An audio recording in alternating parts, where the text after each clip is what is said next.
Bueno, quiero compartir esta mañana, he estado toda la semana preparando un estudio sobre el afán y la preocupación que a lo mejor os iba a dejar realmente preocupados, ¿verdad?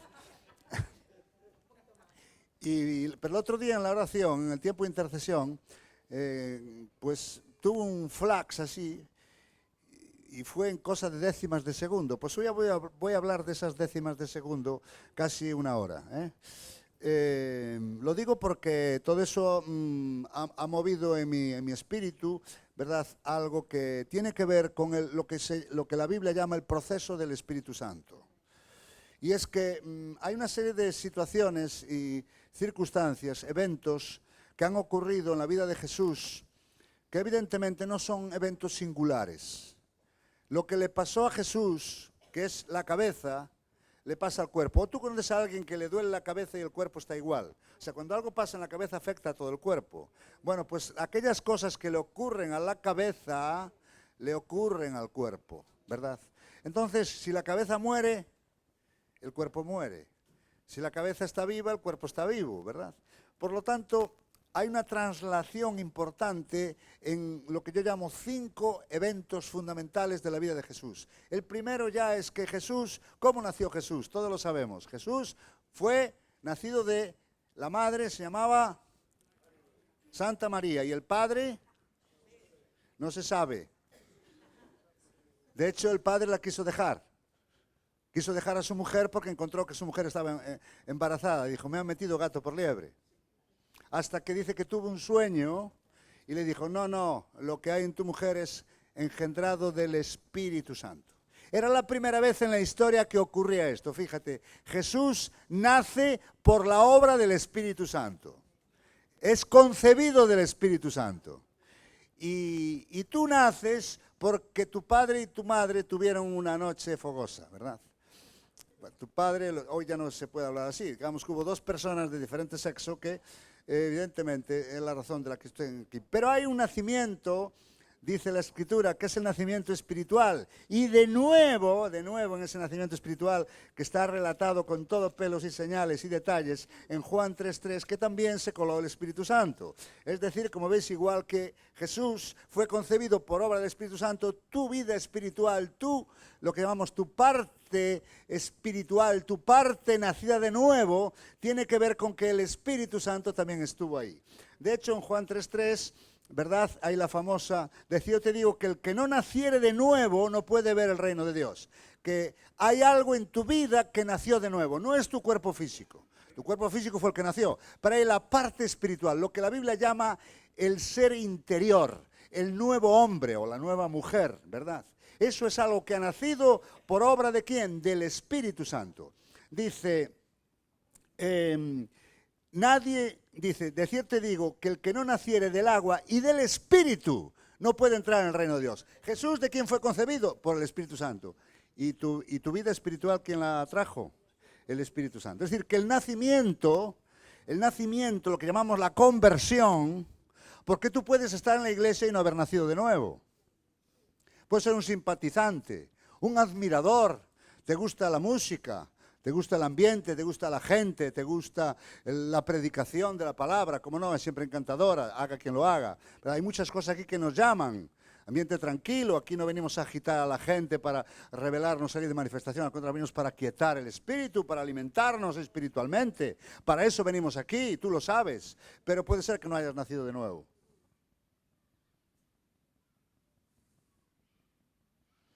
Y este momento de silencio es provocado para que lo medites. Hay que nacer de nuevo, del agua y del espíritu. El nacimiento del agua creo que tiene que ver con el bautismo. El nacimiento del espíritu tiene que ver con un nacimiento espiritual. Hay algo espiritual que tiene que ocurrir en tu vida, y es que nazcas de nuevo. No es simpatía, no es que te agrade, no es que te guste, no es que tengas la costumbre o la religión. No es porque te haya enseñado tu padre, tu madre, sino es porque el Espíritu Santo vino a tu vida un día, te agarró y te enfrentó a Cristo y dijo, mira, la segunda persona, Jesucristo, ha muerto por tus pecados, para que le creas, le sigas y le recibas. Y entonces a partir de ese momento dice la Biblia que se nace de nuevo. Pero es una decisión. Eso no se recibe por cultura ni por tradición. no se recibe por norma, ¿verdad? Ni porque ya que estoy aquí, yo soy cristiano. No. Vivir en un garaje no te hace un coche. Venir a la iglesia no te hace un cristiano. Cristiano, como hablábamos, creo que fue este miércoles, es cuando uno tiene el poder, el Espíritu Santo dentro, que es lo que te impulsa, lo que te anima, lo que te levanta, lo que te convence de pecado. Por eso, sin la obra del Espíritu Santo, la vida cristiana no existe. Mira, no existe. Puedes tener una religión, puedes tener una costumbre, puedes tener una buena cultura, puedes tener una buena idea. Venir a la iglesia nunca hace daño, pero puede ser que no tengas a Cristo. No has nacido del Espíritu. Y lo digo con toda la libertad que me da la palabra de Dios. Y me consta que hay mucha gente que está años en la iglesia, pero no ha tenido un encuentro espiritual con Jesucristo. No ha nacido de nuevo, ¿verdad? Por eso, lo primero de este proceso es que dice la Biblia, lo que es nacido de la carne, carne es. Lo que es nacido del Espíritu, Espíritu es. Qué interesante, ¿verdad? Entonces el nacimiento habla del comienzo de algo nuevo, de una vida nueva. Eso es un nacimiento.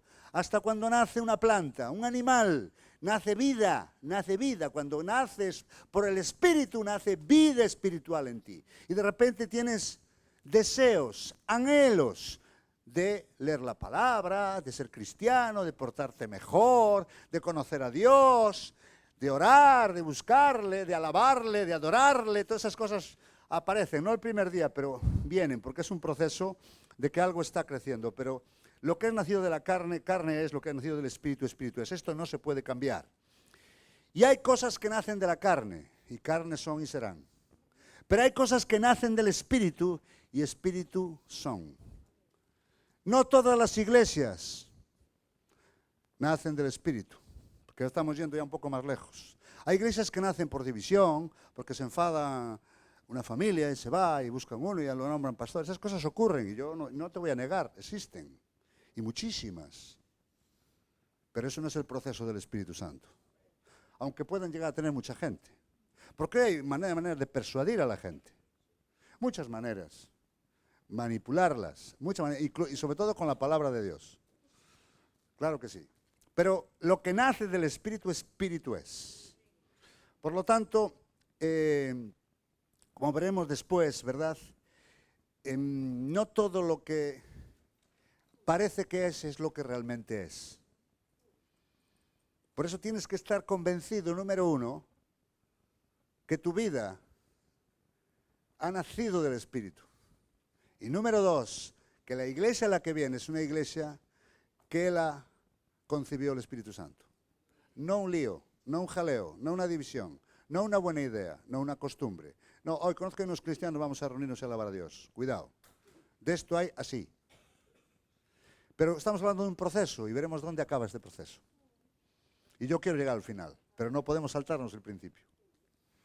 Por eso, si tú estás convencido de que el Espíritu Santo está en tu vida, que sepas que hay un proceso que tiene un final extraordinario. Por eso vamos a seguirlo, vamos a caminar en él. Jesús pues fue concebido por obra del Espíritu Santo, lo dice Mateo 1:18. Vamos a seguir el libro de Mateo para ver la segunda cosa que está en Mateo capítulo 3, versículo 16. Mateo 3:16 dice aquí, predicación de Juan el Bautista. Y también a partir del versículo 13 dice el bautismo de Jesús. Todos sabemos que Jesús fue bautizado. Lo que le ocurrió en el bautismo dice que después que fue bautizado, subió luego del agua, y dice, y aquí los cielos le fueron abiertos, y vio el Espíritu de Dios que descendía como paloma y venía sobre él. No solo fue concebido del Espíritu, sino que el Espíritu ahora vino sobre él. ¿Por qué? Porque este momento de Juan 3, 13 al 17 es el momento donde Jesús comenzó su ministerio, su vida pública. Aquí empezaron a pasarle cosas. Hasta entonces no hay conocimiento ninguno de ningún milagro, ni de que hubiera predicado, y salvo aquel evento donde se escapó, siendo joven, siendo un adolescente, y se escapó en el templo y le estaba predicando a los ancianos del templo, ¿verdad? A los saduceos y fariseos y demás. Salvo ese evento, que no fue un evento, digamos, sino que se ya veía que tenía un grado de sabiduría interesante, que Dios estaba con él. Su ministerio empezó cuando él fue bautizado en agua y a continuación el Espíritu Santo vino sobre él. Aquí vemos, como siempre, cómo sigue el proceso del Espíritu. No solo nace del Espíritu, sino que ahora el Espíritu Santo viene sobre él. ¿Para qué? Para capacitarle. Es como la herramienta, el arma para vivir lo que iba a vivir a partir de ahora. Por eso una vida sin el poder del Espíritu Santo lo tiene muy difícil. No digo imposible. Por eso tú y yo necesitamos a la persona del Espíritu Santo, pero venir como le vino a Jesús con poder. Y a los apóstoles también le vinieron en otro momento. Entonces, la persona del Espíritu Santo es fundamental, que Él te bautice. La palabra bautizar es la palabra sumergeo. Ya lo dice, está bien fácil, ¿verdad? O baptizo, ¿verdad? Significa sumergirse en agua. Es la palabra que usaban para teñir las prendas antiguamente. Antes no es como hoy que tenías 40.000 tiendas y hasta hoy tienes tiendas solidarias bien buenas, por cierto. Gracias, hermanos, por acordaros que las tenemos. Sino que antes las tiendas, las ropas se teñían. Era lo mejor. Y así si uno quería ir a una boda, la teñía de blanco. Pero si le moría un familiar, la teñía de negro. Y si iba para la calle, la teñía de verde, azul o rojo. Entonces el teñir las prendas era algo muy corriente. Y eso es lo mismo que hace el Espíritu Santo. Te sumerge en él y quedas del color del Espíritu, ¿verdad? Es decir, como que el Espíritu Santo te empapa, porque lo que ocurre es que el tinte no meramente te entra por fuera, sino que entra por dentro para que la ropa tome consistencia. Eso es lo que hace el Espíritu Santo cuando viene con poder. Él te penetra hasta de bien adentro para que tu vida sea otra. De ahí que Jesús, cuando comenzó el ministerio de Él, de esos 3 años tan productivos, ¿verdad? Vemos que fue fundamental que el Espíritu Santo viniese sobre Él. Dios no envía a nadie a la batalla sin equiparlo primero, ¿sabes?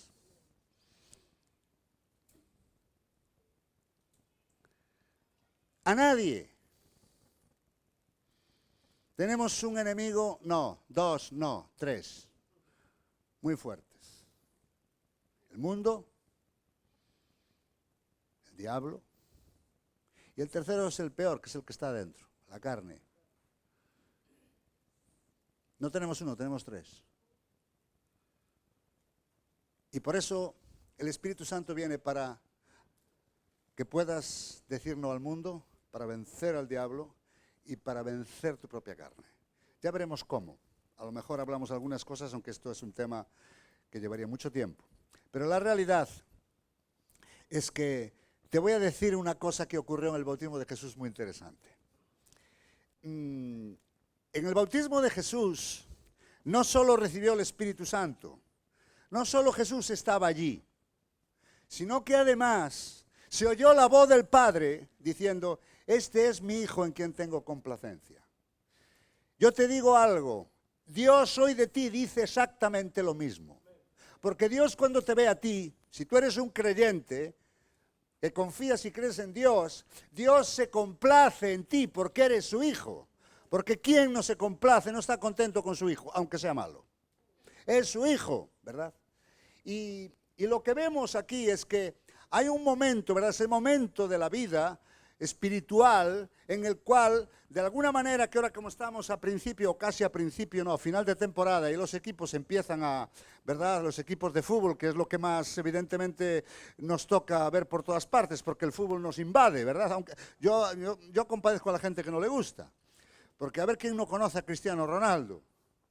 A lo mejor no conoces quién es Stephen Hawking, pero Cristiano Ronaldo lo conoce todo el mundo. Científicos da igual, pero futbolistas y toreros son súper famosos. Pues tú sabes que un equipo, ¿verdad? Uno de los momentos culmen importantes de su momento de empezar la liga es el momento en que se le pone la equipación. Y decimos, hay una nueva equipación. Y todos sabemos que los equipos tienen una equipación, ¿verdad? Todos sabemos que el Real Madrid es verde, me parece, ¿no? Qué bien quedáis conmigo. Eso lo saben hasta los ciegos, saben que va de blanco, ¿verdad?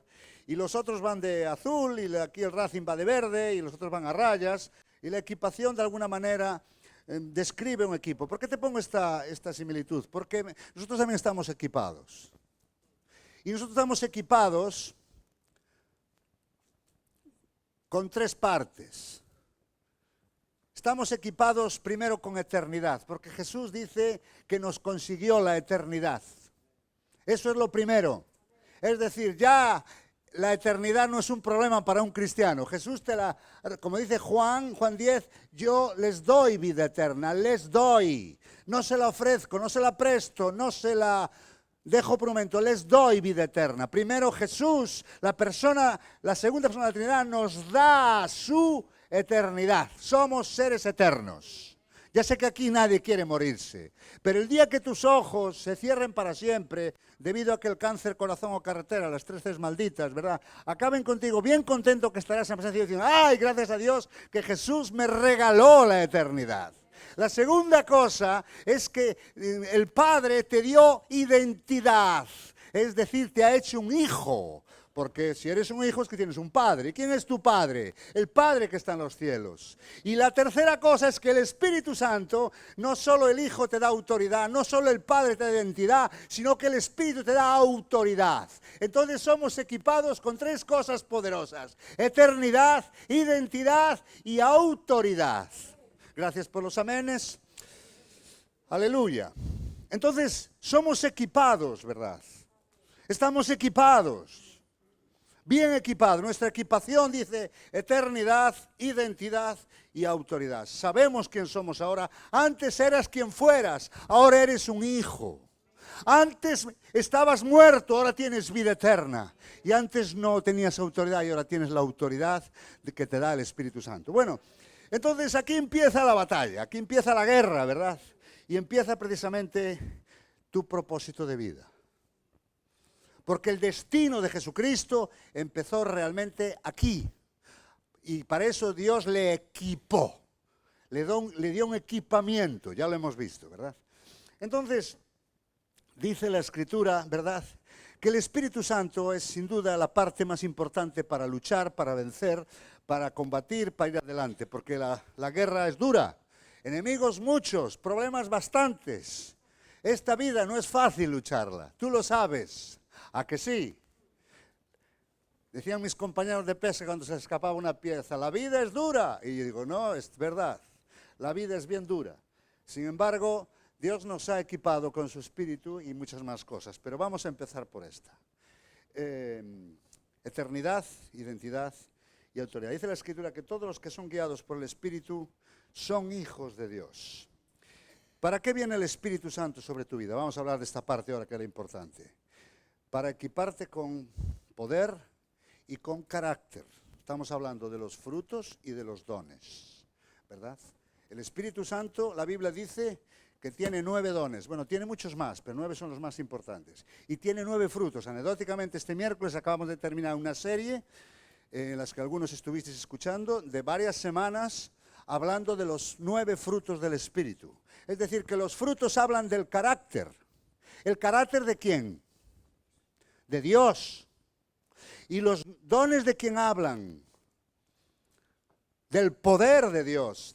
El Espíritu Santo viene para equiparte entonces, esa parte de la equipación, para equiparte con carácter y con poder.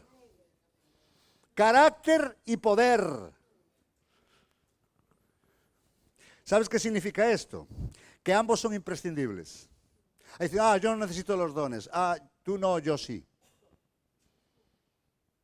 Yo no necesito el carácter. Necesitamos el carácter porque el carácter es para ser como Él. Y el poder es para hacer como Él. Necesitamos el carácter y el poder. El carácter para ser como Él y el poder para hacer como Él. Lo siento por los latinos porque lo dicen igual. Pero aquí en España podemos decir hacer, ¿verdad? No hacer. Entonces lo repetiríamos. Carácter y poder, importante. Y no puedes con una cosa sin la otra. Una persona que tiene poder y no tiene carácter es Sansón. Tenía mucho poder, pero su carácter lo llevaba con las prostitutas, el pobre hombre. Terminó fatal, aunque Dios le dio una última oportunidad. Y hay otros que dicen, sí, yo quiero, lo importante es el carácter, pero no quiero poder. Enfréntate tú al diablo sin poder. Y al mundo, y a la carne, enfréntate. A ver cómo te va. Por lo tanto, necesitamos ambas cosas. Entonces, hacemos un resumen. Jesús y tú y yo hemos nacido por el Espíritu Santo. La segunda operación es que hemos sido bautizados en el Espíritu Santo. Amén. El bautismo en el Espíritu. La tercera cosa, hemos hablado de Mateo 3,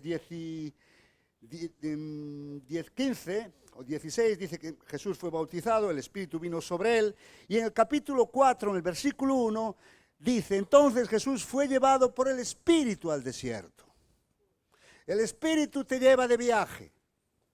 Es una espléndida empresa, agencia de viajes.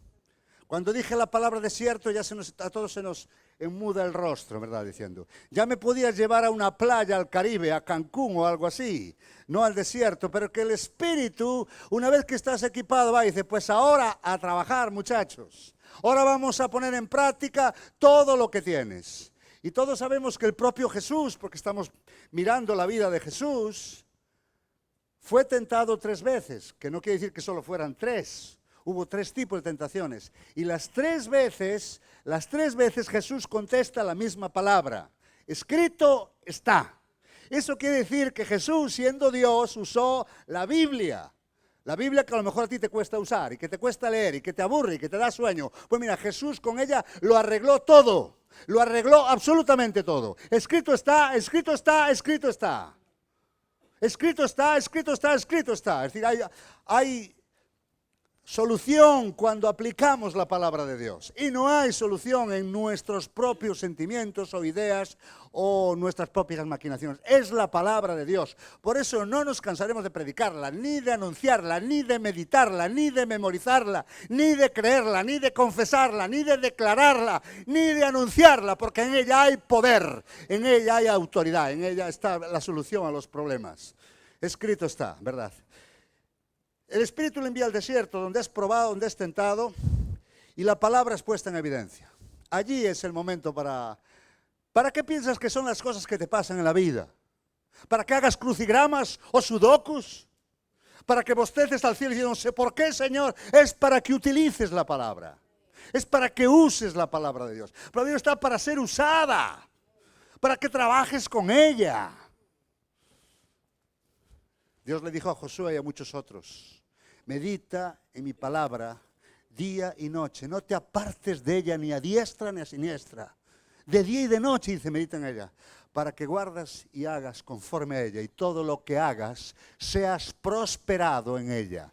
Todo lo que hagas. No dice todo lo que ores, ni todo lo espiritual que seas, todo lo que hagas. La Biblia y la práctica y el uso de ella es una garantía de que todo lo que hagas que vas a prosperar. Sea barrer tu casa, sea enseñar en el cole, sea trabajar en la fábrica, sea saludar a tu vecino, seas tener salud o estar enfermo, todo lo que hagas ser prosperado. La solución, la palabra de Dios.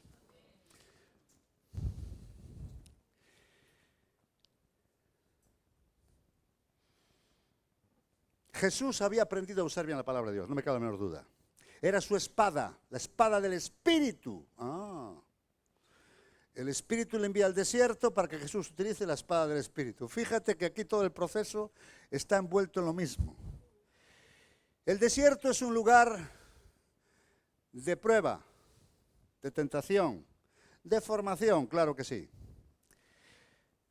Los grandes de la Biblia, todos ellos estuvieron en el desierto. Todos. Juan el Bautista mismo, siempre recordamos esa palabra que dice en el desierto, dice que él predicaba en el desierto esta palabra. Dice, preparad camino al Señor, ¿os acordáis? Parece ser que la coma ahí que se han puesto los editores no existe. La realidad es que dice, en el desierto preparad camino al Señor. Es diferente. Él no es que predicaba desde el desierto a la gente, no, es que él decía, en el desierto preparad camino al Señor. Ese es el tiempo donde tu vida está siendo preparada, está siendo entrenada, está siendo formado. No lo sabes, pero es la realidad.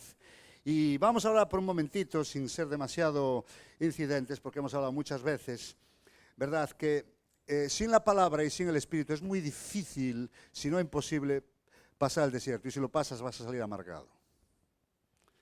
La palabra y el Espíritu son no solo para sobrevivir, porque hay quien sobrevive, pero sobrevive derrotado. ¿Te has dado cuenta? Que hay cristianos que llevan la cruz. ¿Qué tal? Bueno, tirandillo. ¿Qué tal lo llevas? Hago lo que puedo. Aquí con mis pruebas, con mis cruces. Malo será. El eterno versículo del cristiano gallego.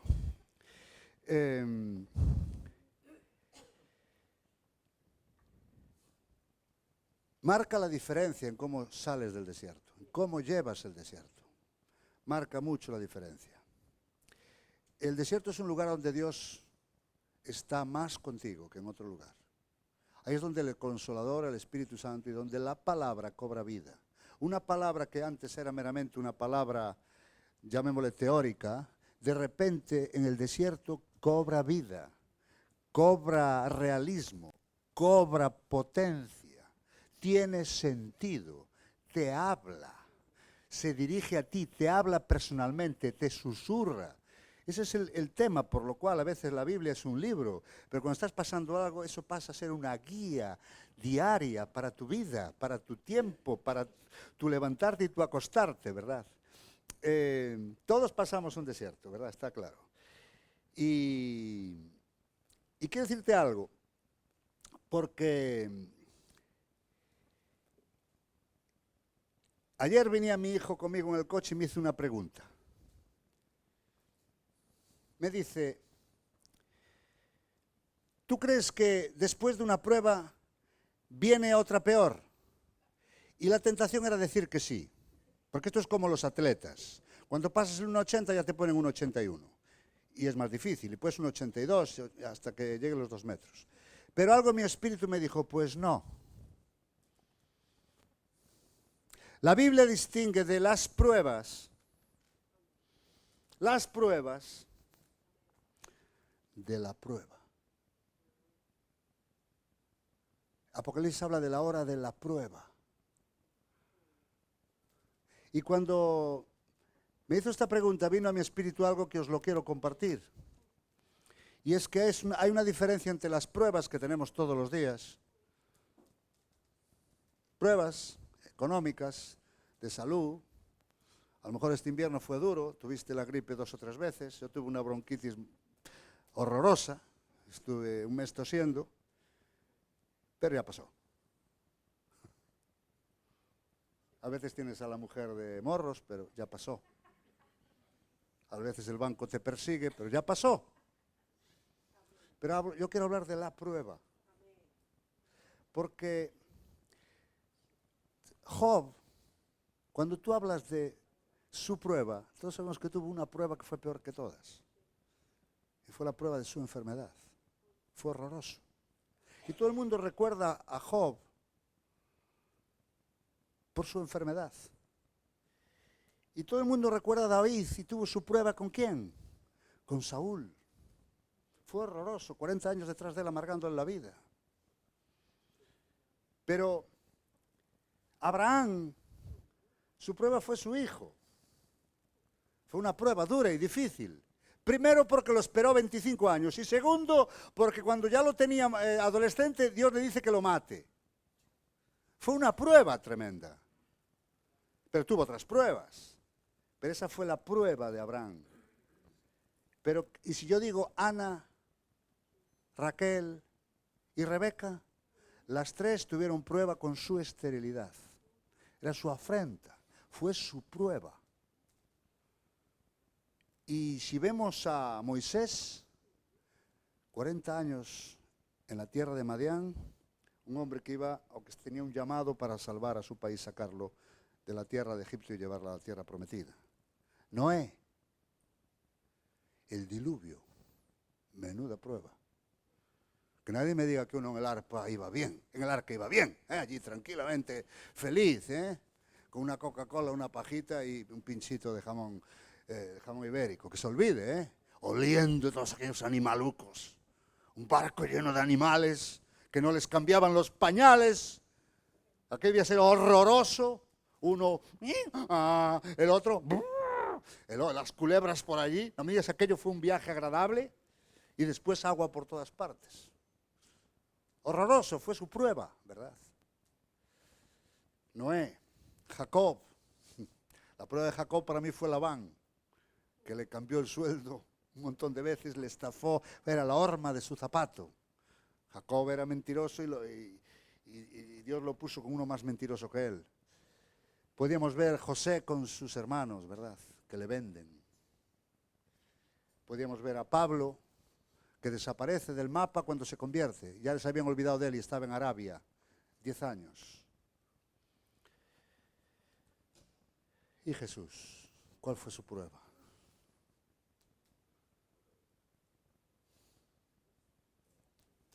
La cruz. Fíjate que no estoy hablando de las pruebas, sino la prueba. Todos tenemos una prueba que es la prueba por excelencia. Y allí también nos llevó el Espíritu. Porque todos estos momentos que hemos leído ahora, desde Job, David, Pablo, bueno, todos estos, ¿verdad? Jacob, Noé, Moisés, todos les llevó el Espíritu Santo allí, de alguna manera, a todos, para enfrentar su prueba. Fue una prueba, fíjate, dura, larga, pero determinante. El futuro dependió de cómo pasaron ese tiempo. Y no fue fácil para ninguno de ellos, ninguno.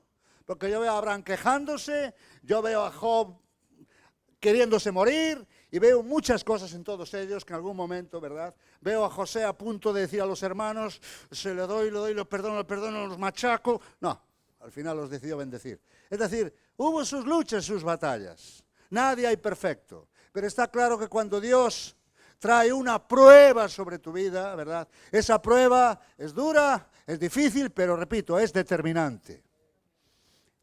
Y gracias por los amenes, porque sé que esto, decir amén, hay que estar muy preparado un día como hoy, ¿verdad? Todos tendremos esa prueba en mayúscula, la hora de la prueba, como dice Apocalipsis. Por eso dice, sometida a prueba vuestra fe, mucho más preciosa que el oro, que aunque es perecedero, se prueba con fuego, sea hallada en alabanza, gloria y honra cuando sea manifestado Jesucristo. Creo que todos nos hemos dado cuenta esta mañana que ha habido una canción hoy que ha sobresalido sobre todas. Y es esta, voy a cantar aún en la tempestad. Fuerte y más fuerte mi alabanza rugirá. De las cenizas mi fe surgirá. La muerte has vencido, el Rey vivo está. A veces es difícil creerle a Dios que está vivo. Pero te está probando. Dios está diciendo, estoy vivo. ¿Tú crees que vas a salir de esta? ¿Tú crees, Abraham, que al final, viejo como estás, vas a tener un hijo? ¿Tú crees, Job, que algún día vas a salir de esto que te está rascando hasta con tejas? ¿Verdad? ¿Tú crees, Moisés, que vas a dejar ese lugar de Madián, perdido del planeta Tierra, donde no se habla ni tu lengua, ni está tu gente, no hay nadie? ¿Tú lo crees? ¿Tú crees, Noé, que va a terminar este diluvio? ¿Que la tierra va a quedar algún día seca? ¿Tú crees, David, que este sinvergüenza de Saúl, que merecía meterle 2 cuchilladas, algún día va a desaparecer del mapa y te va a dejar reinar? ¿Tú lo crees? Pero Dios dice, estoy vivo, estoy vivo.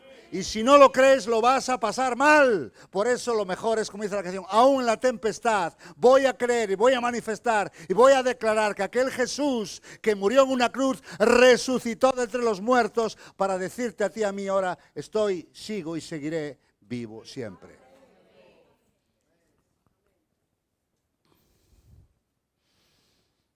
Pasamos al siguiente paso, dejamos la prueba y nos metemos en algo peor.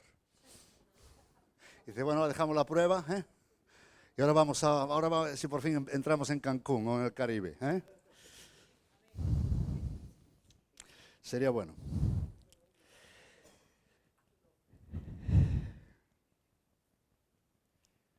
¿Sabes uno que no tuvo prueba? Salomón.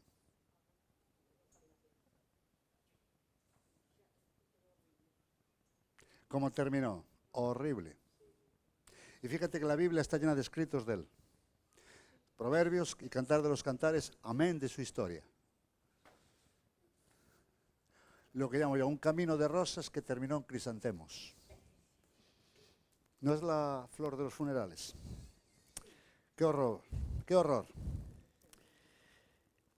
El Espíritu Santo le envió al desierto, le envió la prueba, le envió la tentación. ¿Cómo lleva la tuya? Celia, ¿cómo lleva la tuya? La llevas. Rosa, ¿y tú cómo llevas la tuya? Oh, tirandillo, ¿no? Marcos, ¿y tú cómo la llevas? ¿Cómo la llevas? Ah, mira. No, hay alguna. ¿Qué? Pregúntame otra. ¿Qué? Yo no estoy hablando de las pruebas. Hay muchas pruebas en la vida. Pruebas que a lo mejor duran 15 días, un mes, 3 semanas, 2 horas. Estoy hablando de la prueba, con mayúscula. La prueba. Ya que todos tenemos una prueba, levantar la mano los que estén de acuerdo conmigo. Bueno, mayoritariamente. Gracias. La prueba. Y sin la palabra y sin el Espíritu es muy difícil atravesar la prueba. Muy difícil. Mejor dicho, imposible. Aunque ande en valle de sombra de muerte, no temeré mal alguno, porque tú estarás conmigo. Cuando David decía tú estarás conmigo, ¿a qué se refería? ¿Pensabas que Dios iba con él allí al lado? ¿Le veía? Piénsalo fríamente. Él sabía, entendía, creía y confiaba en Dios, que Dios iba a su lado. Punto. Y Dios iba. Porque la fe hace que las cosas ocurran. En cuarto lugar, hemos visto, a ver si os acordáis, primero, fue concedido del Espíritu. Número 2, bautizado en el Espíritu. Número 3, el Espíritu le guía al desierto. Número 4, ¿cuál es la cuarta intervención del Espíritu Santo? Pues la cuarta intervención viene después de otro mal momento. Y es que Jesús tuvo que morir. Y no encuentro en la Biblia en ningún lugar que el Espíritu guió a Jesucristo a la muerte. Pero estaba de acuerdo, porque si no lo hubiera impedido. Pero está claro que la muerte, ¿verdad? La muerte física y la muerte de crucifixión, peor aún, ¿verdad? Es un momento muy desagradable, porque como hablábamos otro día en la calle, tienes que ver las caras de la gente cuando les dije que el lugar donde realmente más gente hay no es en los estadios, no es en los conciertos, no es en los mítines, sino que es en los cementerios. Tienes que ver la cara que da la gente. ¡Oh! Porque es verdad, la muerte es algo nada agradable. Nadie quiere morir. ¿Conoces a alguien que se quiera morir? Pues lo tiene bien fastidiado. Gente que está con depresión y demás, ¿verdad? Ahora, a Cristo le sobreviene la muerte en un momento de su vida a los 33 años. Cristo murió muy joven, jovencito realmente. Casi la mitad de los años que tengo yo hoy, imaginaos. Y que nadie me pregunte la edad, que ya sé que ya lo calculasteis. Por eso, pero dice la Biblia que si el grano de trigo no cae en tierra y muere, no puede llevar fruto.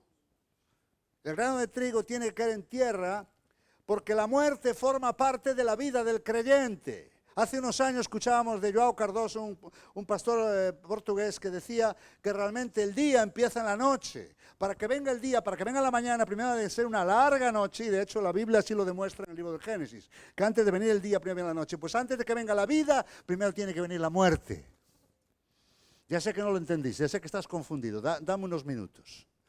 Pero la realidad es que el proceso de Dios, así como en el desierto luchamos, ¿verdad?, con las pruebas, en la muerte es Dios el que lucha con nosotros. Te lo voy a explicar. La muerte es fundamental para la vida del creyente, porque es fundamental para poder ver el fruto. Y Jesucristo fue a la muerte, pero dice que el Espíritu de resurrección lo levantó de entre los muertos. Toda la Biblia dice que Cristo no se levantó él solo. No dice que Él resucitó meramente, dice que Dios le levantó de entre los muertos. Es decir, tuvo que intervenir, es decir, que Cristo estaba realmente muerto y bien muerto. No sé teológicamente cómo se puede demostrar que una persona de la deidad estaba muerto, pero está claro que dice que Dios, por la persona del Espíritu, le levantó de entre los muertos. El Espíritu Santo le resucita, porque el Espíritu es un espíritu de resurrección. ¿Qué es resucitar? Es volver a la vida a algo que estaba muerto, pero que anteriormente estuvo vida. La resurrección es el proceso número 3 de un proceso que nace, muere y vuelve a vivir. Por eso resucitar no es levantar algo de la nada, eso es crear. Resucitar es coger algo que está vivo, dejarlo morir para que resucite. Y no me digas tú, porque te lo digo que te lo voy a mostrar por la Biblia, que no hay diferencia entre la vida de Cristo resucitado y la vida de Cristo antes de resucitar. Y tengo un texto aquí que es un texto para mí fundamental, que está en el capítulo 1 de Romanos, que dice, está hablando precisamente de Jesús, dice, acerca de su Hijo, nuestro Señor Jesucristo, dice, que era del linaje de David según la carne. Está hablando de Cristo, que tuvo una temporada donde él vivió en la carne, o sea, él era un cuerpo físico. Y dice que era del linaje de David, tenía el currículum propio que le había asignado Dios, que así sería. Y es que David sería del linaje de David, pero según la carne, ¿verdad? Eso fue lo que nació de la parte de carne, incluso de María y de sus ancestros anteriores. Pero dice a continuación, que fue declarado Hijo de Dios con poder según el Espíritu de Santidad por la resurrección de entre los muertos. Aquí habla de dos aspectos o dos etapas. Uno, el Cristo carnal. Al decir carnal no digo pecaminoso, Digo el Cristo que le podías tocar, que le podías experimentar, oír, ver físicamente. El Cristo que se cansaba, que lloraba, que sudaba, que trabajaba, que dormía, que venía, que estaba con los apóstoles. Él es el Cristo, ¿verdad?, de la fase terrenal. Pero hay un segundo, dice, que fue declarado Hijo de Dios con poder. Cuidado. Según el Espíritu de Santidad por la resurrección entre los muertos. Es decir, que hubo una etapa en la cual, cuando Cristo fue levantado de entre los muertos, la parte de su carne quedó atrás y ahora se levanta una parte, como dice aquí, un Hijo de Dios con poder. Y eso le pasa a los creyentes que atraviesan el proceso de muerte traído por el Espíritu. Y es cuando una vida muere realmente, y ahora vamos a hablar un poquito de eso, ¿verdad? Aunque no sea una gran noticia, ya lo sé. Yo sé que uno está prefiriendo pasar de hoja, pero debemos de escucharlo, ¿verdad? Y es que se levanta un creyente con poder, que es diferente, muy diferente. Porque esto también forma parte del proceso de Dios. Dios no empieza un proceso de 0, 1, 1000. Las cosas de Dios nacen, crecen y mueren y luego resucitan. Y esto es lo que nos choca. Pero Dios, ¿por qué no hacer las cosas como los cantantes y los artistas famosos que empiezan, son conocidos, ¡pum!, y llegan a la cúspide del éxito? Dios no funciona así. Dios no va por ahí. Dios tiene que hacer morir para sacarte la parte carnal que hay en tu vida, para sacarte el orgullo, para sacarte la vanidad, para sacarte aún tus propias fuerzas. Decía Pablo en Corintios, dice que él perdió hasta dice el deseo de la ilusión de que iban a vivir. Dice, tuvimos sentencia de muerte en nosotros porque tuvieron un naufragio y casi mueren. Sin embargo, dice, él creía en el poder de Dios para levantar de entre los muertos, y allí estaba escribiendo sus cartas, predicando el Evangelio y abriendo iglesias, ¿verdad? Pero él tuvo que pasar ese proceso de muerte, un proceso que, repito, a los cristianos no nos gusta nada, pero es un proceso perfectamente bíblico.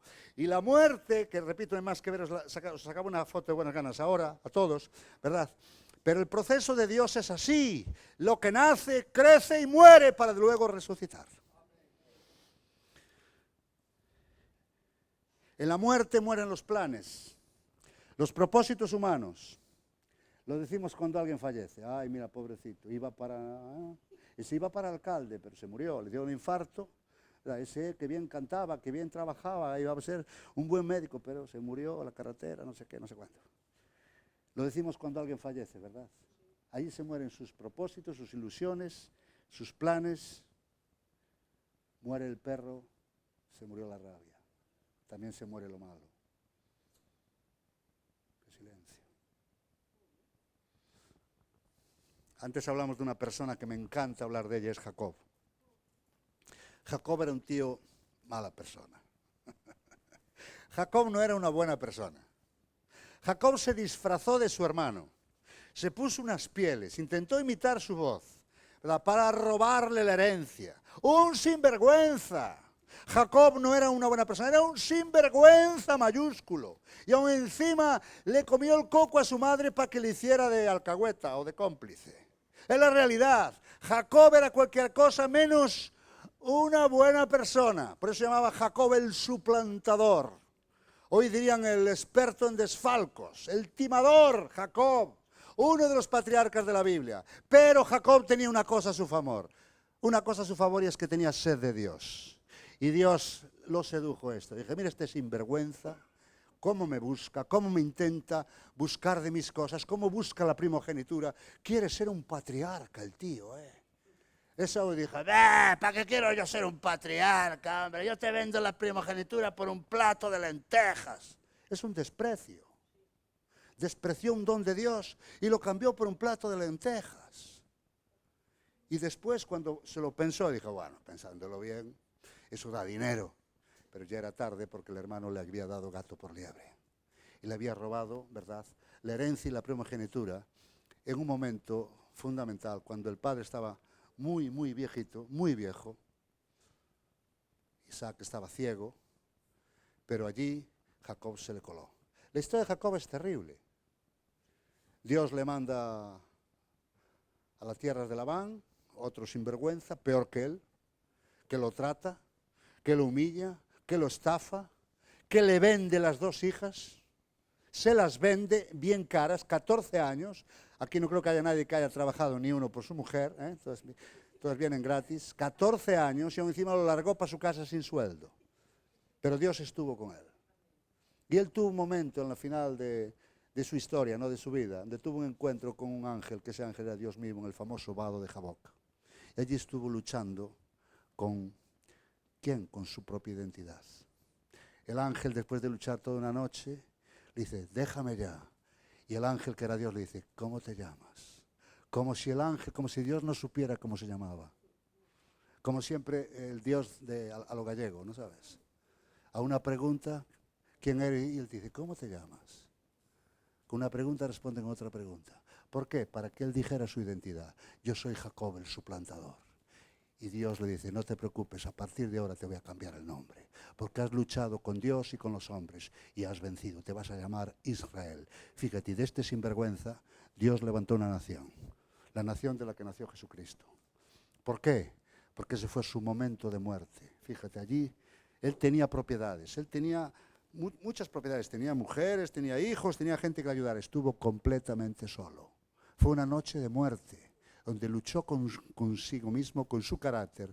Y todos sabemos que Dios nos dejó un registro de que algo pasó en aquella noche, porque Dios hasta le partió una pierna. Y Jacob salió de allí cojeando. A partir de aquel momento ya no era Jacob, era el cojo Israel. Fue un momento de transformación. Y si queremos ser cambiados, tenemos que encontrarnos con Dios. No con las personas, ni con las circunstancias, con Dios. Y Jacob en aquella noche de muerte recibió una nueva identidad, que era la que Dios le tenía. Se arregló el problema con Esaú, le devolvió todo lo que tenía, se reconcilió con él. Ese Esaú, que sepas que la noche anterior iba a matarle, porque venía con 300 soldados. Y fue cuando él se tuvo que refugiar en Dios aquella noche. Y aquella noche del vado, Jacob fue transformado, y su corazón fue transformado, su hermano fue transformado, y el destino de Jacob fue transformado. Hubo una noche de muerte tremenda, donde luchó con Dios. Y yo me doy cuenta que morir es luchar con Dios, porque nadie quiere dejar de ser quien es. Todos amamos nuestra vida, nuestro carácter, nuestra forma de ser, y a veces a Dios dice, hay cositas que ajustar en tu vida, y por lo tanto necesito llevarte a un proceso de muerte. Por eso Jacob fue resucitado aquella mañana, ¿verdad? Donde todo cambió, ¿verdad? Como Jesucristo fue resucitado y no le reconocía a nadie, ¿verdad? Nadie. Pero la resurrección fue el momento que siguió a la muerte. y la iglesia y las personas, así como Jesús, tienen que pasar un momento de muerte. Ya sé que esto es desagradable, ya sé que esto no lo quiere nadie, pero yo lo he visto. Tú donde veas que hay alguien, ¿verdad?, que Dios está usando, que Dios está utilizando, ¿verdad?, evidentemente hay un proceso de muerte, un momento de muerte, hay una situación de muerte que esa persona, que esa vida, que esa iglesia, que ese ministerio ha atravesado. Pasa con todos. La resurrección es una nueva inyección de vida, una nueva inyección de poder, ¿verdad? Lo anterior tuvo que morir para poder experimentar lo nuevo. Morir es dolor y es sufrimiento, ¿verdad? La carne no quiere pasar por aquí, quiere vivir como el grano de trigo que tiene que morir para dar fruto, ¿verdad? Y en último lugar, hemos hablado de la muerte, pero hemos hablado de la resurrección. Hay una resurrección. Resucitar es hacer vivir algo que estaba muerto, y lo que está muerto había estado vivo. Todo este es el proceso: vida, muerte y resurrección. Leo en el pensamiento de varios, otra vez hablando de lo mismo. Claro que sí, porque es necesario que a través de 2 o 3 testigos conste todo asunto. Y Dios quiere que tengamos bien en cuenta la realidad espiritual que estamos atravesando. Yo creo que tenemos que aprender a leer los tiempos espirituales. Tenemos que aprender a percibir y a comprender, ¿verdad?, qué es lo que Dios está haciendo en cada momento, porque si no lo entendemos vamos a sufrir. Podemos pasar de una enfermedad, o vivir una enfermedad, o experimentar una enfermedad que se llama el incomprender a Dios, o el no comprenderle, o el mal entenderle. Dios no va a cambiar sus principios porque tú te pongas en tus 13. Dios no va a cambiar. Estamos hablando de un proceso divino que todo el mundo pasa. No te dejes llevar por las luces de colores. Sé que en el Face y por ahí las fotitos, la gente tal, ahí también hay procesos divinos. Y hay cosas que no son ni procesos divinos, son nada más que fotos. Nada más que fotos. Ahora se está demostrando, ¿verdad?, que se puede hacer un vídeo totalmente lleno de mentira. Hoy los efectos de estos tiempos está ocurriendo, ahora precisamente están temiendo que la próxima campaña electoral de Estados Unidos vuelvan a emitir vídeos del presidente diciendo cosas que no dijo, haciendo cosas. Es increíble hoy lo que se llama la inteligencia a nivel de los audiovisuales, que se puede reproducir. Hace años salió una película, y esto no es de ahora, se llama Forrest Gump. Forrest Gump tenía una particularidad, y es que Forrest Gump se entrevistaba con todos los presidentes de los Estados Unidos muertos. Y dijo, ¿cómo lo hicieron eso? Bueno, pues esto es inteligencia audiovisual que hay en este momento. Imagínate hoy, pues hoy ya hay este problema. Quiere decir que dentro de un tiempo, y esto no es el tema de ahora, vas a poder salir un vídeo tuyo de una barbaridad que tú no hiciste. Y lo verá todo el mundo. Lo verá todo el mundo. Estamos en unos tiempos muy delicados. Tecnología sí, pero por favor, de esa no queremos. De la misma manera, ¿verdad?, volviendo a nuestro tema, entendemos por la palabra de Dios y porque el Espíritu Santo nos tiene en un proceso que es, repito, inmutable. Si no fue cambiado con Cristo, ¿verdad?, no va a ser cambiado con nadie. Todos tenemos que pasar por este túnel. Lo pasó David, lo pasó Pablo, lo pasó Moisés, lo pasó Josué, y lo vas a pasar tú, te guste o no. Si te quieres bajar del proceso, te arrepentirás por la mala idea, porque te aseguro que lo mejor es el final. Así ocurre la Escritura. Por último, Cristo dijo en un momento a sus discípulos, dijo estas palabras que los dejaron más confundidos que una gaviota en Soria, os lo digo de verdad. Cuando estaban los apóstoles con él y él estaba en un momento de intimidad, les dijo, os conviene que yo me vaya. Y todos dijeron, ¿cómo, Señor? No, por favor, no hagas eso. Dice, os conviene que yo me vaya, porque si no, no vendrá el Consolador, el cual convencerá al mundo de pecado, de justicia y de juicio. En aquel momento se dieron cuenta que ellos con Jesús estaban siendo espectadores de lo que él hacía, estaban acompañándolos, eran testigos, pero cuando Jesús estaba hablando de algo que iba a venir a ser como algo que iba a estar dentro de ellos, dentro de cada uno de ellos, dentro de Pedro, dentro de Natanael, dentro de Tomás, de Santiago, de Juan, de los 12, y eso era el Espíritu Santo, y ahora ellos ya no iban a ser espectadores de milagros, sino que ellos iban a ser protagonistas de milagros, Por eso les dijo, os conviene que yo me vaya, porque si yo no me voy, vais a seguir siendo espectadores, pero ahora os voy a permitir el lujo, no de ser espectadores, sino de ser protagonistas. Ya no vais a estar en la plaza viendo el toro, vas a estar toreando el toro. Y esto es mucho más emocionante. De ver un milagro a hacerlo tú.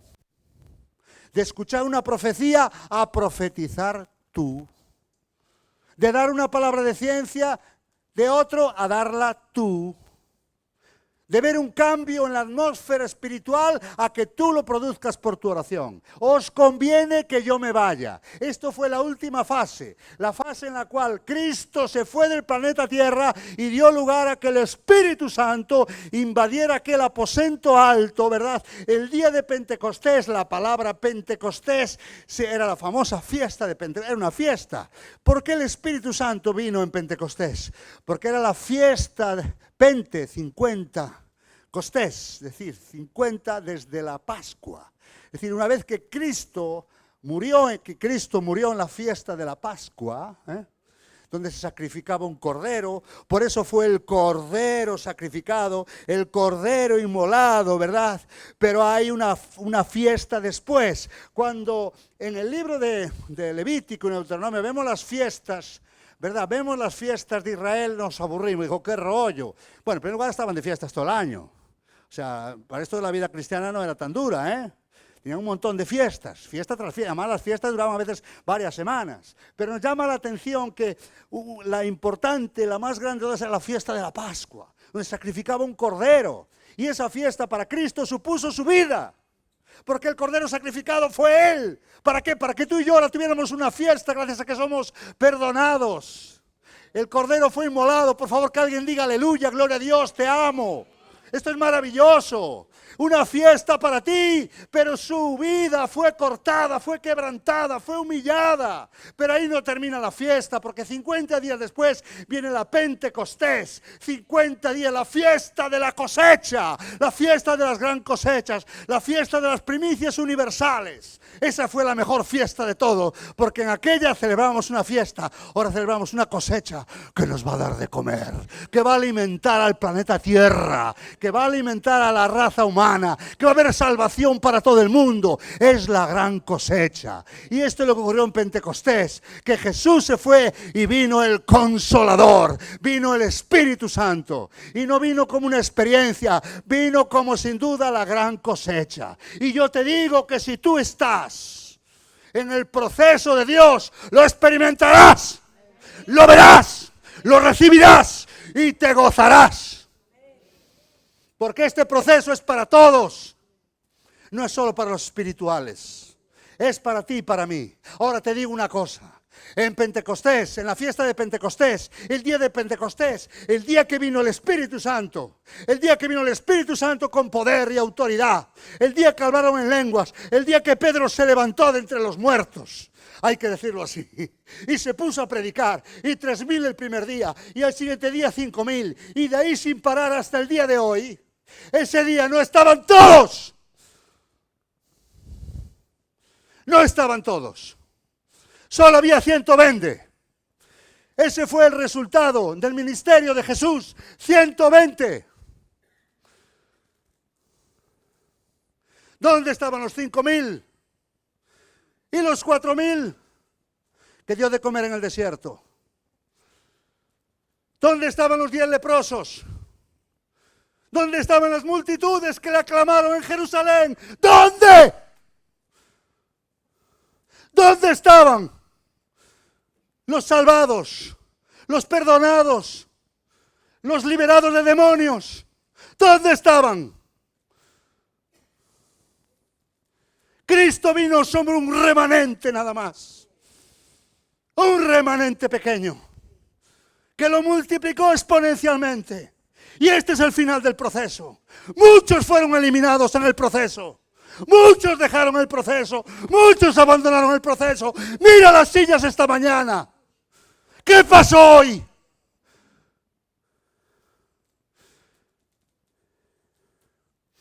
Hay un remanente. Y ni yo puedo decir que el próximo domingo tú vas a estar allí. Ni yo. ¿Y si me desanimo? ¿Y si tiro la toalla? ¿Y si abandono? ¿Y si lo dejo? ¿Dónde van mis promesas? ¿Dónde van mis remas? ¿Dónde van mis profecías? ¿Dónde van mis palabras? ¿Dónde van mis susurros del Espíritu? ¿Dónde van las veces que Dios me da? ¿Dónde van? Se van conmigo. El proceso es maravilloso, pero o lo tomas o lo dejas. El final del proceso es magnífico, es fantástico, es extraordinario, pero no todos nos llegan. Algunos se van contentos a casa con su salvación. Dios ya hizo su propósito en mí. Yo ya salvé mi vida.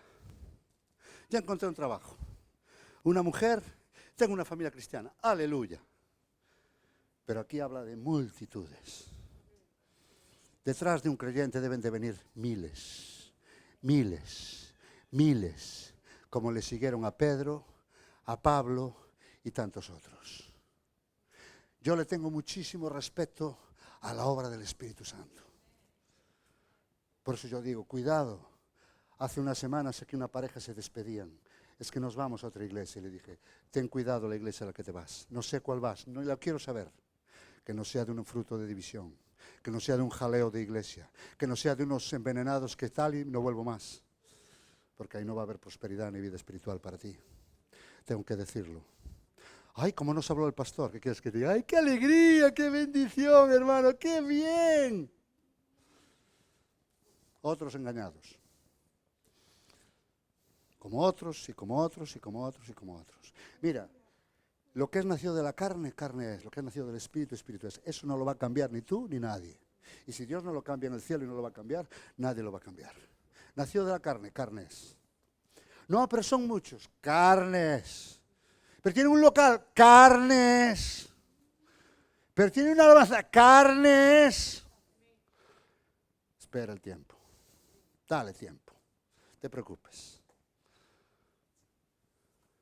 Mira, todo proceso del Espíritu tiene estos puntos inmutables. Nacimiento, bautismo, desierto, resurrección con la muerte y Pentecostés. En los 5 procesos el Espíritu Santo estuvo actuando soberanamente. ¿Comenzó la iglesia por una obra del Espíritu? ¿O fue una persona que tuvo un calentón? Dijo, voy a levantar una iglesia. O voy a levantar un ministerio. O voy a levantar lo que quieras, ¿verdad? Mira, hay cosas que las hacemos por pura necesidad. Es que la necesidad... ¿Estuvo el Espíritu Santo? Hay cosas que, bueno, que se dieron unas circunstancias. ¿Cómo que circunstancias?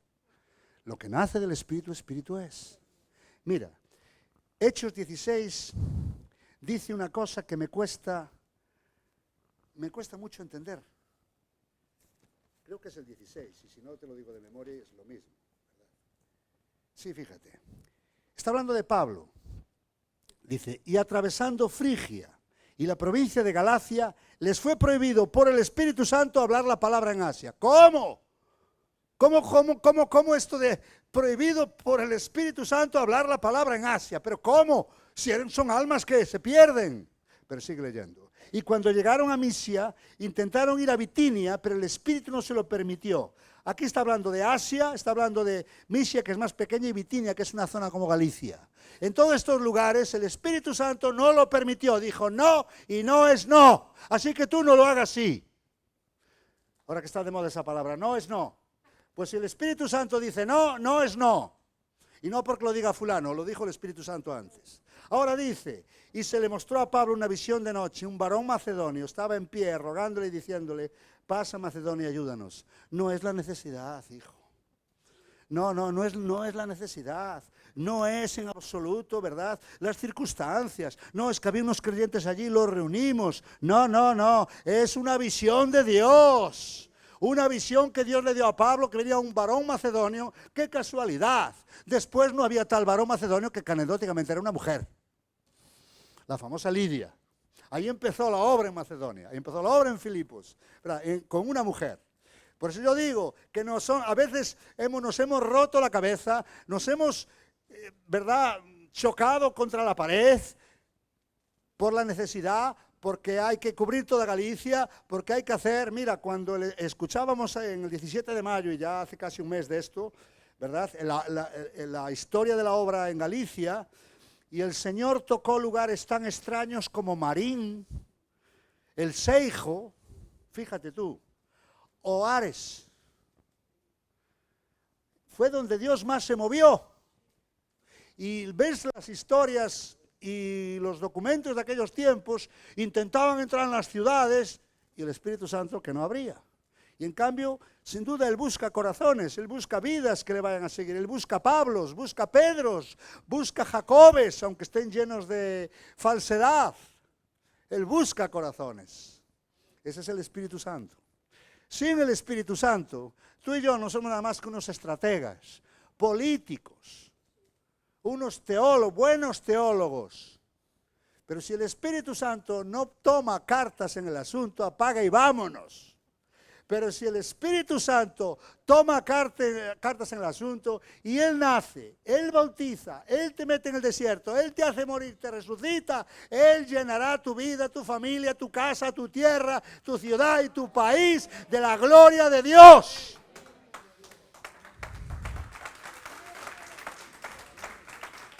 Y hay que estar atentos al Espíritu. Yo de aquí solo sé una cosa. Esto no lo levantó Segundo y Lola. Os lo aseguro.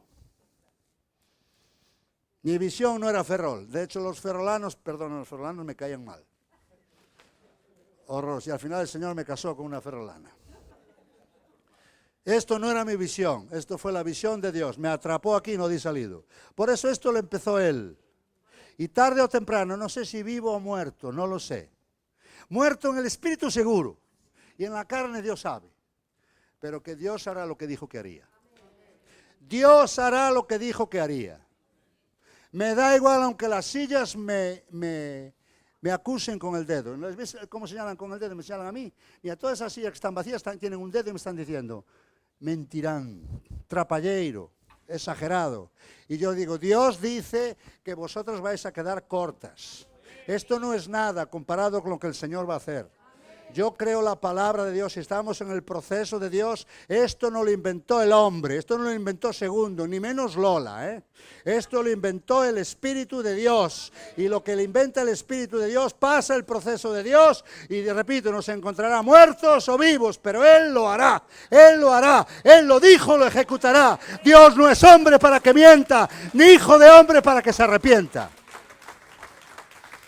Aleluya. Termino hablando con uno de mis bestsellers favoritos, Rainer Bonke.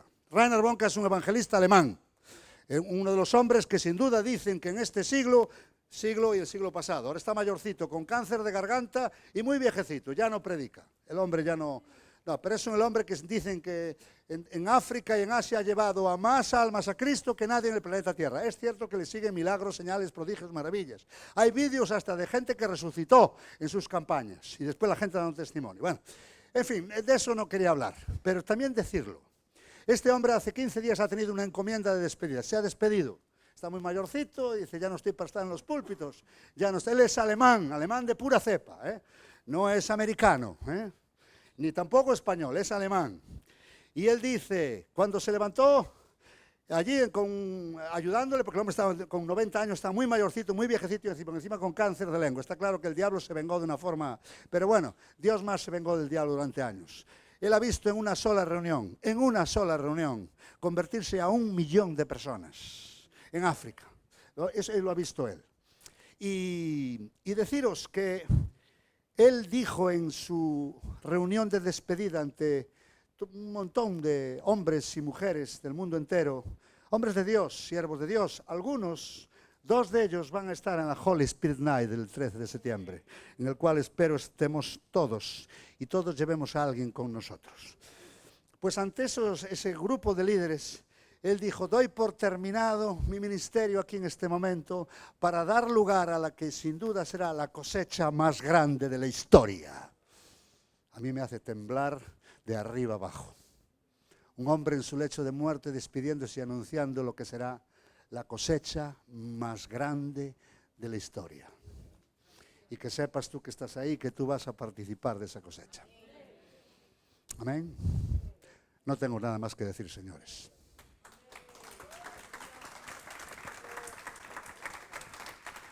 Podemos orar.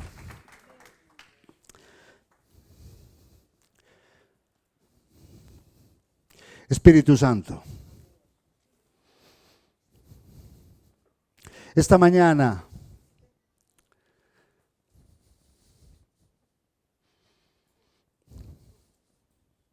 aquí en este lugar, esta mañana, que hemos traído no solo nuestros cuerpos, sino nuestros espíritus, como corresponde al honor, la honra que te mereces. Declaramos que vives. Tú no solo moriste en aquella cruz, en aquel huerto cerca del sepulcro de José de Arimatea. Allí te enterraron y allí durante 3 días estuviste soportando los dolores de la muerte, como dice la palabra. Pero tú resucitaste y hoy estás vivo. Estás vivo, Señor. Y nos anima esto, Padre, que no es lo que ven nuestros ojos, no es lo que contemplan nuestras retinas, es lo que ve nuestro espíritu. Por tu espíritu, por la vida del espíritu, que también tiene ojos, que también tiene oídos, que también tiene boca. Declaramos y proclamamos tu verdad, Señor. Gracias por el proceso del Espíritu. Gracias porque nos has permitido nacer del Espíritu. Gracias que nos has bautizado, sumergido en el Espíritu. Gracias, Señor, porque nos has llevado al desierto y nos has acompañado. Gracias porque también tú nos has resucitado en Cristo.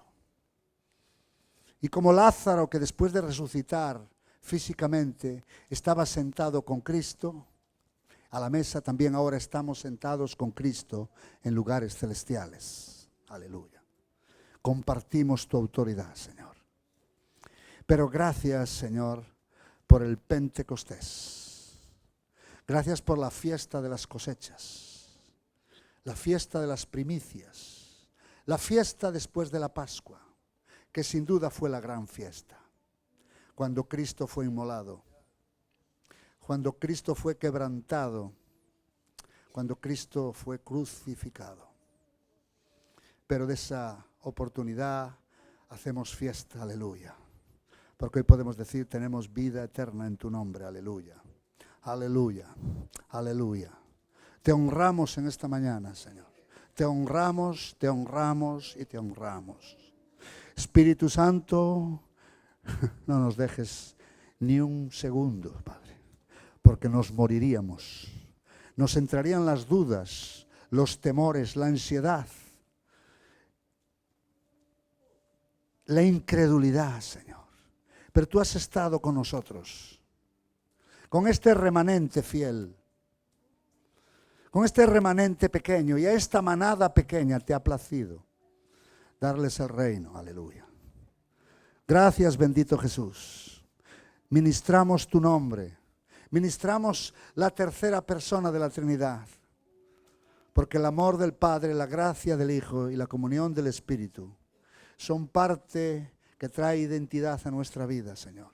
Y ahora en tu nombre, Señor Jesús, en tu nombre podemos profetizar, podemos sanar, podemos incluso bendecir a nuestros enemigos.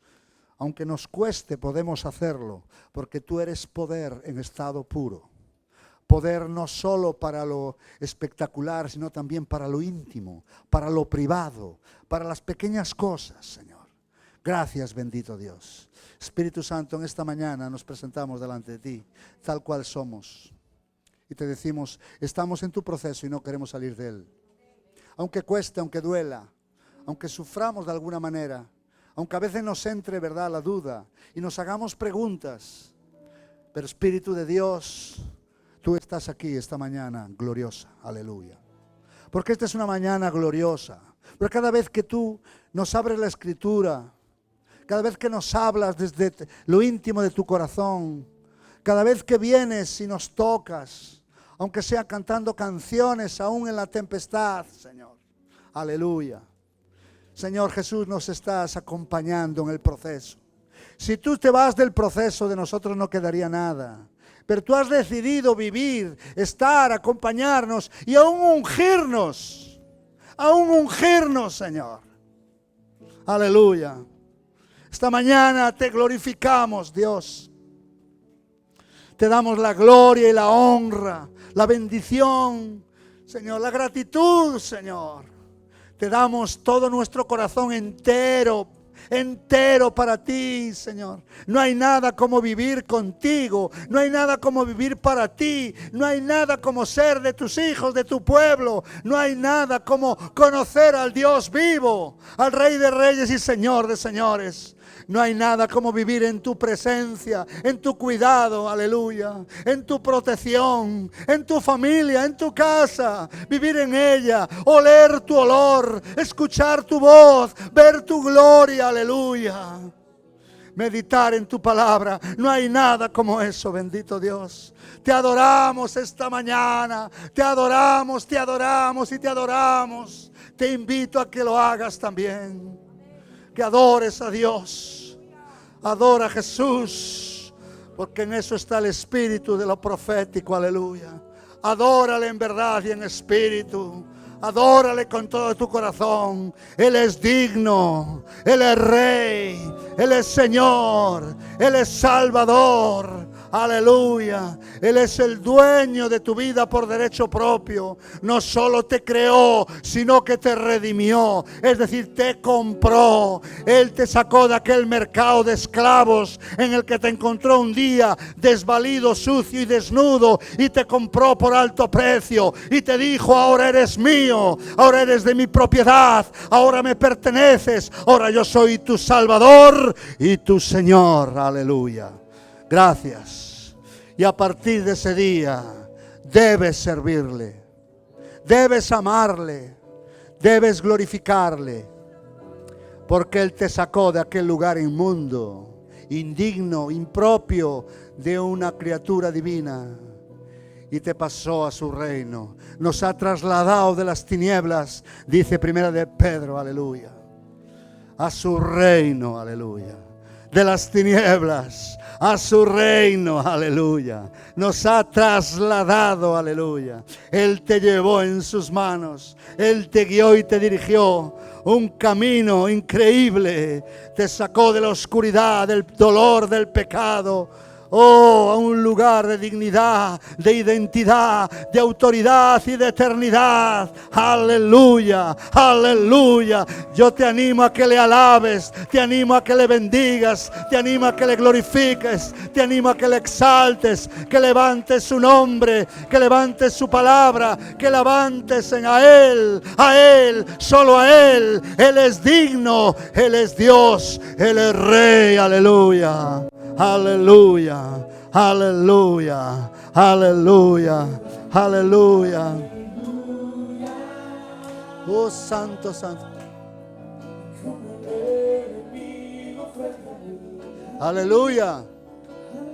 Canto aleluya, canto aleluya.